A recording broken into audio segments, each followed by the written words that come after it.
This is Fresh Track's Not So Weekly anymore. Hunting season is here and we're going to be extremely busy, so we're not going to be able to get an episode out every week. We're going to try to keep it going a little bit, but it's not going to be weekly. So we'll see what happens. But this week we are talking about a potential land swap in Nevada that could cause the public to lose 150,000 acres of land along with decreasing access. But before we get into that, a quick sheep scouting update. We were able to get out and camp with my dad for a little while and glass for some sheep.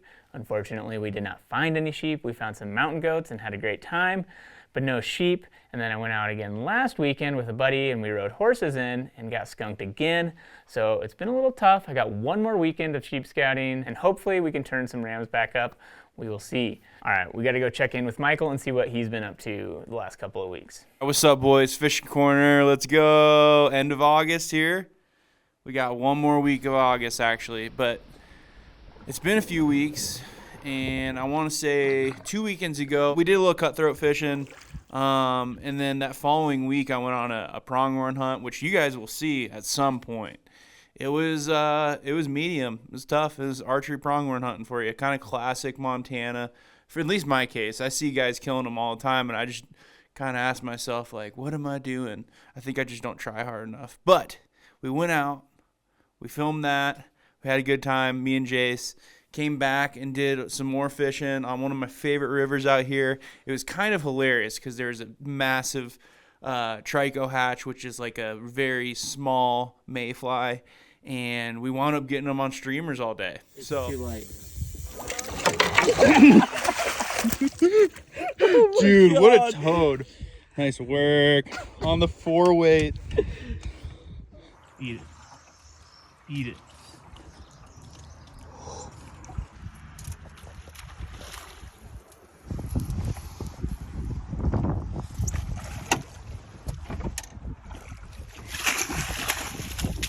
Look at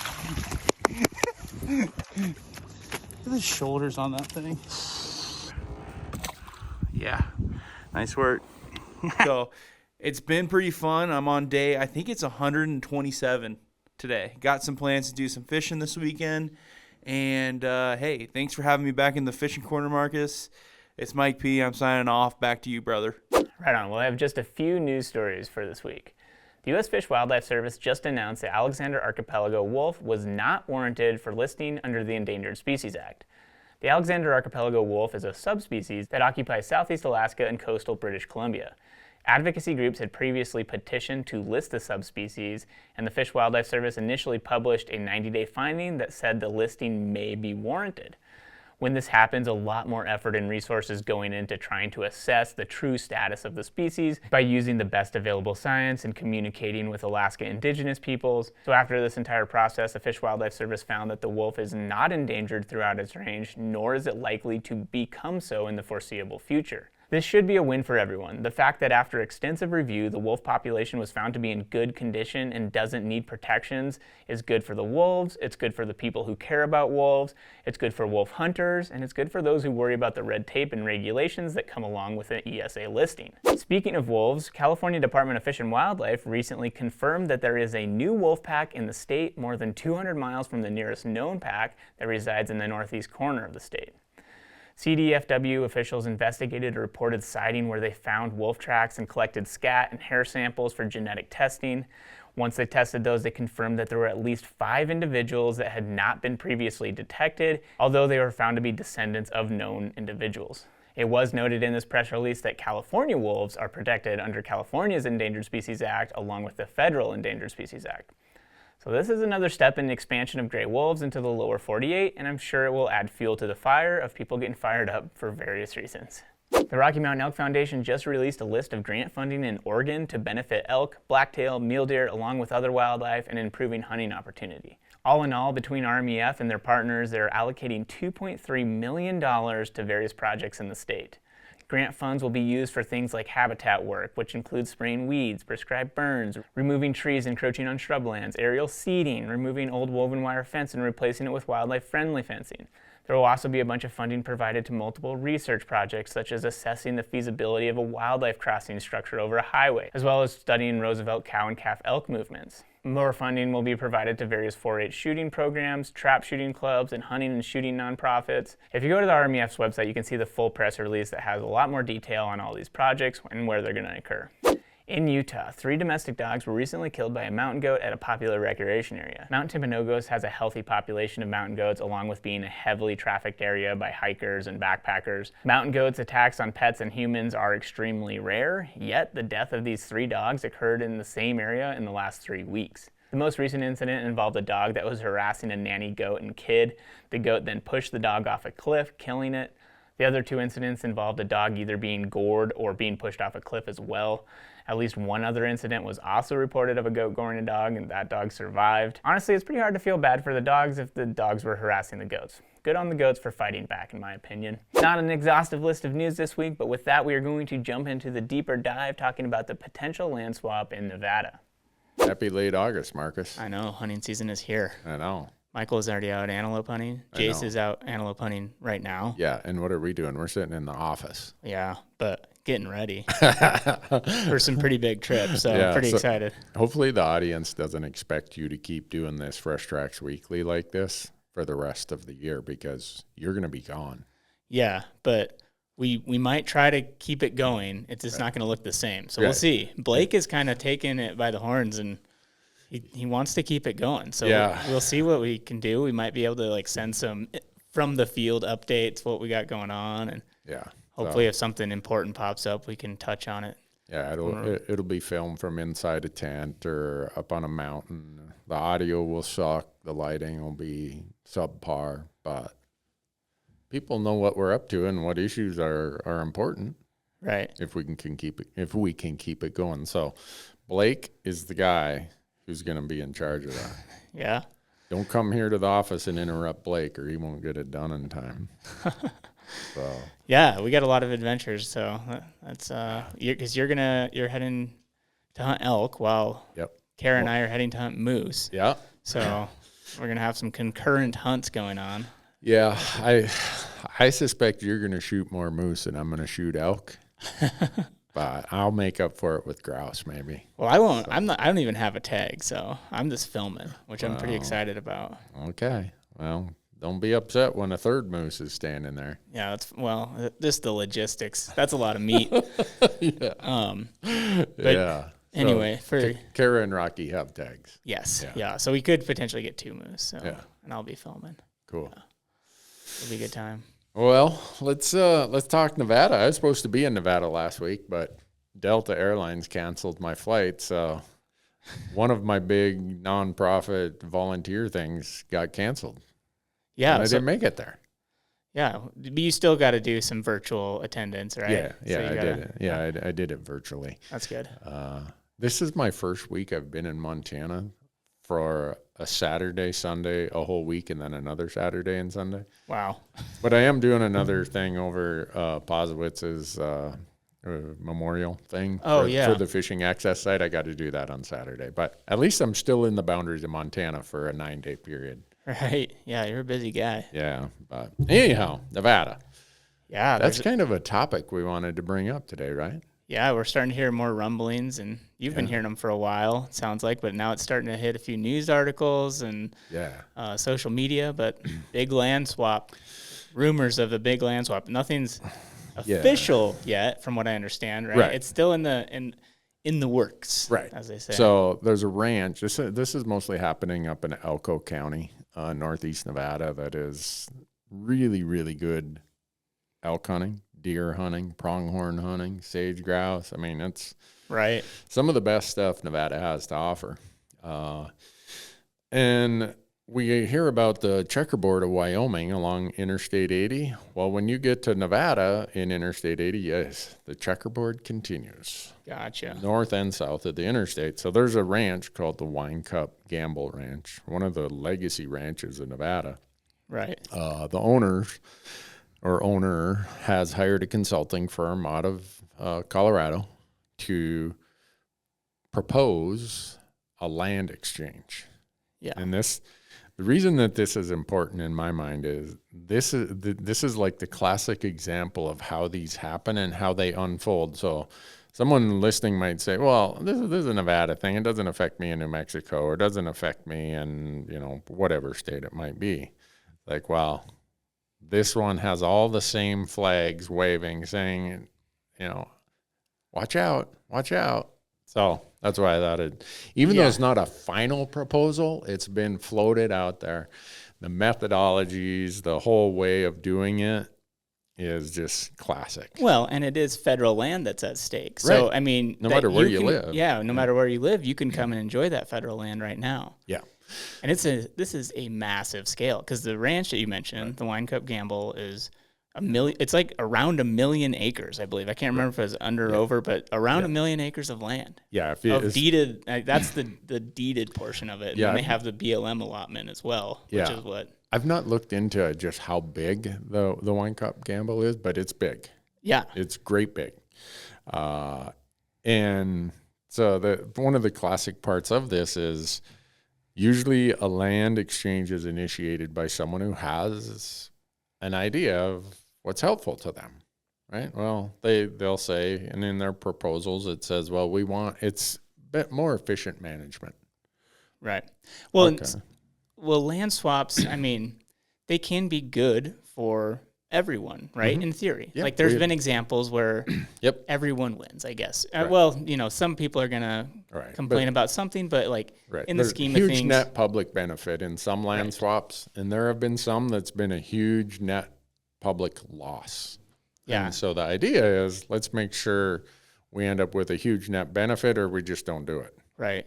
And again, though, but the benefit is hard to define, because you have monetary benefits, Right. and then you have like access and enjoyment, and who is the benefit for? Like we as hunters obviously have our bias of what benefit is, but then other people might look at it purely financially, Right. or some other access related issue or recreation Yeah. thing that they do on that property. So it's complicated. Yeah, and so here's kind of some steps that are always part of the process is whoever comes up with the proposal, sometimes the public proposes a land exchange.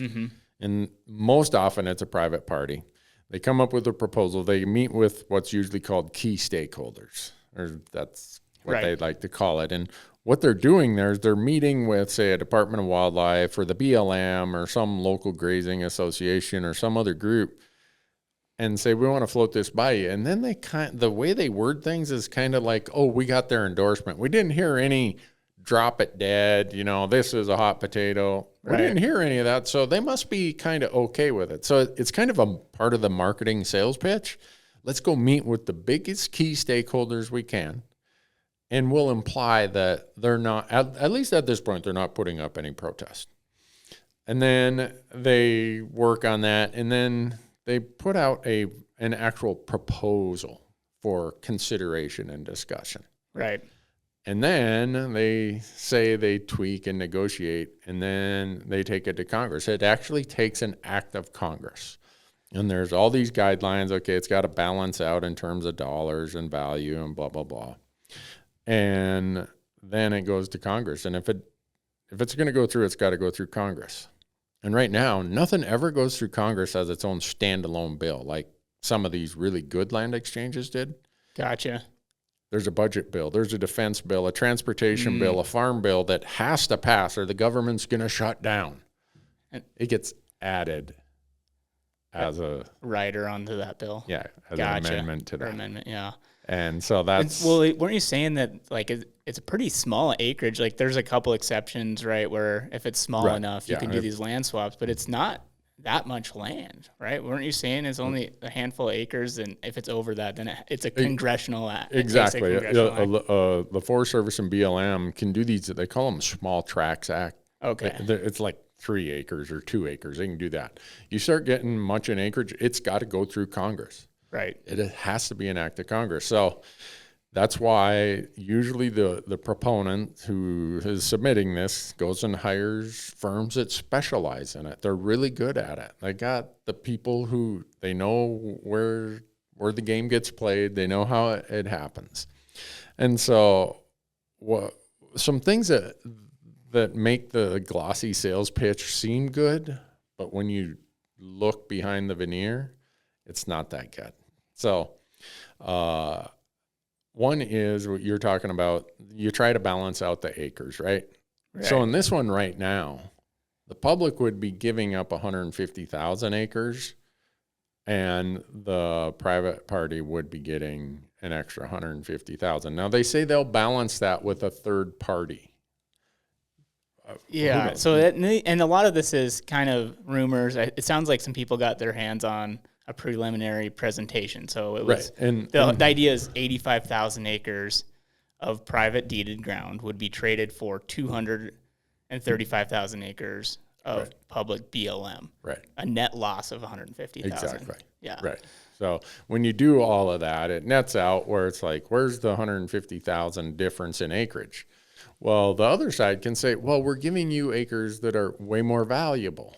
Right. So Congress, or the guidelines Congress has set is as long as the values are the same, we don't care if it's 1 acre for 5 acres, as long as the values are the same.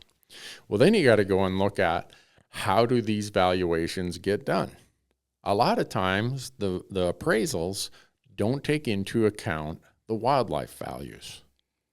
So the BLM guidelines for appraisals say, what's the AUM? What's the return on the land? How much could we rent this for? Even though the fair market value might say that's the best elk country in Montana, it's worth $12 million, not $1 million. Yeah, and then there's subsurface rights too, which I read water there was rights, water rights, subsurface like oil and gas, and there was something about I think they were planning on retaining some of the water rights along with it. So is this like on the surface, like right now, from all of what's available, it does not look good. No, it doesn't. And the part of this, so this becomes part of the process. You float the balloon out there to see, can I get everything I want? Well, no, I know I'm not going to get everything I want. So negotiation is if I get to set the first stake and we're going to keep meeting towards a middle somewhere, it's going to end up way over on my side. Gotcha. So this land exchange, if you live in Nevada, you're concerned about this area, please be paying attention. But if there's a land exchange going on in your area, know how these things work, know how these valuations come into play, and that it may not take into account that we are giving up wildlife acreage that is premium for a wildlife acreage that maybe isn't, but the dollar amounts balance out because one has more minerals and the other doesn't. Right. And then there's other factors from the part of what I've been hearing is access to already land that's not even involved in this swap. Right. But the access to it via different county roads and just the ways that you could get in there if this land swap were to take place, some of those access points might be cut off. Right. And so that's just like a totally, maybe unintended consequence. I don't know. Right. But it's like, got to think about that stuff too. Yeah. Like if you can't get in there anymore. Right now, this ranch gets a lot of what's called incentive elk tags. And under Nevada's program, if you have incentive elk tags, you have to allow access to any public land that's landlocked or inaccessible, but you have access to it on your boundaries. Well, right now, we have access to all that public land. Gotcha. So even though it's checkerboard, people have been able to hunt in there. Right, because of that program. Now, you can't just go hiking in there. Yeah. Because you're not hunting. But so if you take this and you block it all up, now, because those elk incentive tags are not going to have any access component attached to them because there's no longer a bunch of checkerboard inside the ranch boundary. So there's all these pieces to it, is the point. Right. And don't take a glossy sales pitch and just accept that as, okay. Right. There's a lot of details to it. Yeah. And so this is the part where I get a little bit confused because what I mentioned at the beginning is like sometimes these land swaps can be good, right? It just makes it better for all parties involved because the checkerboard nature, the nature of a checkerboard land ownership is complicated for the private landowner and the public for access and management and everything. So do you think that there is a way that this could work in the public's favor or is it just like, I mean, I know that it's a red flag that they've planted their stakes so far. Right. But like, is it possible that this morphs into something positive? It could be. That's where if the public doesn't put up any resistance, it'd be like going to the car dealership and say, how much is that car? Oh, well, it's 40,000 over sticker price. Oh, okay, I'm going to write a check for it. You know, if you don't push back, you're gonna get a bad deal. Yeah. And so if the public stays involved, gets involved, has their county commissioners push back, has their Department of Wildlife push back, has their grazing associations, all of their local affected stakeholders push back and say, what's proposed here is not, this doesn't work for us. And don't be afraid to push hard. Yeah. Because these are valuable lands, valuable assets of all kinds of different sorts, the wildlife, the land, the water. Maybe you can push back enough to say, all right, you gave us an access easement there. You filed the conservation easement on this, so we don't got to worry about all this stuff turning into, say, solar farms or whatever, or you're not going to degrade the streams. So you can make this work. Right. It's a whole lot of work. Yeah, but that's what I'm wondering though. Is that like, I mean, I don't know. It seems like it's case by case basis, but then because also there's a value to just getting things shut down before they snowball, right. Yeah. And like you said, maybe get attached to some bigger package bill, yeah, and then we lose. The public loses, and so that's where I'm trying to learn and like understand this. Like, is it better to just axe it right off the bat and get it killed, or do you try to work with them and negotiate? And that's what I don't know. Yeah, I don't know either. They hope. I mean, I've been on the side that did a land exchange. We proposed a land exchange for one of my CPA clients, and we ended up having to give a lot. Mm-hmm. And my client said, it's still worth it to me. Gotcha. But if the public hadn't pushed back and asked for this trailhead and this easement and that, and I don't know that my client would have gave it to them. Their attorneys would have said, right, we'd give you that, but we're not going to tell you that. Yeah. So it's really how hard the public pushes back to the point where maybe it kills the deal. Yeah. Or maybe it delays the deal a long time, but at least when the new proposal comes, it's okay. Yeah, this works. Like, remember when we were going to have this land exchange in central Montana on the Durfee Hills? Yeah. That was in 2015. It followed the same exact trail, and it was so lopsided. We just killed it. It's like, yeah, this is like not even in the question. Yeah, and one of the similarities, I guess, too, in both of those land swap examples are they're owned by billionaires, and so.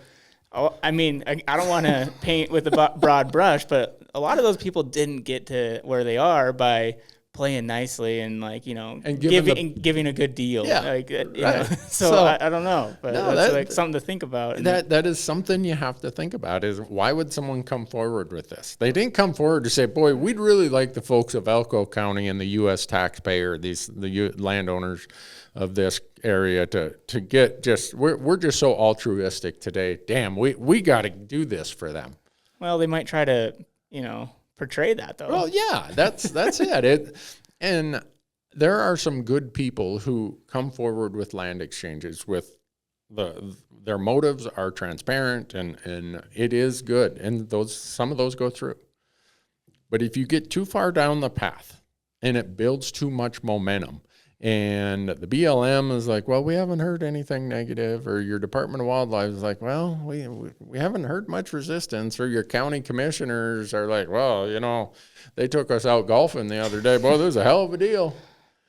All of a sudden, that thing that's a big snowball you're trying to stop, and it gets a lot harder. Or even making it more balanced out gets a lot harder. Yeah. So, this is one of the bigger ones in the West right now. It's probably going to be the biggest one in the next year or two that comes out of the West as far as land trades, land exchanges. And I just want people to know how this works. I want them to know that it can work really well. Look at the land exchange we did here, 70-some thousand acres on the Gallatin National Forest. Right. That I have no idea how much access that opened up. But we swapped a bunch of stuff. They got the Billionaire Club known as the Yellowstone Club. And Moonlight Basin. What did we get? We got all the checkerboard in holdings where they could have cut off our trails and all that other stuff. So that was one that worked. Yeah. But I worry that it's a different time now than it was, say, when we did the Gallatin one in the 90s. People feel less, that they're heard less by their elected people. Yeah. And so we have a tendency to just throw our hands up and say, we're not going to make a difference. I'm here to tell you, if you live in Elko County and you convince your county commissioners, you convince some of the local merchants, some of the well-known people, the business community, some of the other landowners, that this is not a good deal, it just got to be really uphill. And the amount of benefit that's going to have to move over to the public column is going to have to be significant. And then maybe it is a good deal. Yeah. Well, that's, I guess, one benefit of modern times and social media is that this can spread, you know, at least people will be aware, hopefully. Yeah. Because people are spreading that this is happening. This, you see it on Instagram or Facebook or whatever, and people are talking about it. So hopefully, especially the locals there who are the real stakeholders, in Nevada. Yeah. Like you said, talk to their county commissioners and Department of Wildlife and talk to your congressional representative. I believe for that district is Mark Amade. Talk to your 2 U.S. senators. Because if those 3 oppose it, if it's in your congressional district and your 2 senators oppose it, it is dead on arrival. Gotcha. Yeah. Well, and that's what you were talking about a little bit too earlier is like you have on the congressional side, but then also like Department of Wildlife and the local, counties and everything, why they might not have ultimate say. Right. If they aren't backing it and supporting it, if they're opposed to it, that carries a lot of weight. Carries a lot of weight with that person whose congressional district it is in and the 2 U.S. senators. Their staffers are calling and saying, hey, county commissioner, what's your thought on this? Hey, big landowner, adjacent landowner, what's your thought? Or, hey, Department of Wildlife, what's your thought? Yeah. Though there are a lot of groups there that can be the resistance where there's no way the congressional delegation is going to sign off. Gotcha. Well, no, this is interesting. I'm trying to learn about this because you've been involved in some of these land swaps and have seen it throughout time. And I've seen them good and I've seen them bad. And, fortunately, I think most of the really bad ones we've been able to kill.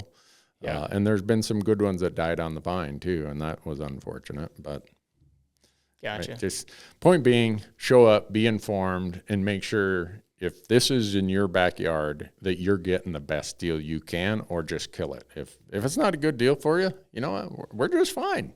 Yeah. Beware of the deal that's too good to walk away from, right? Yeah. Those are good words to end on. Yeah. Thanks, Marcus. Yeah, thank you.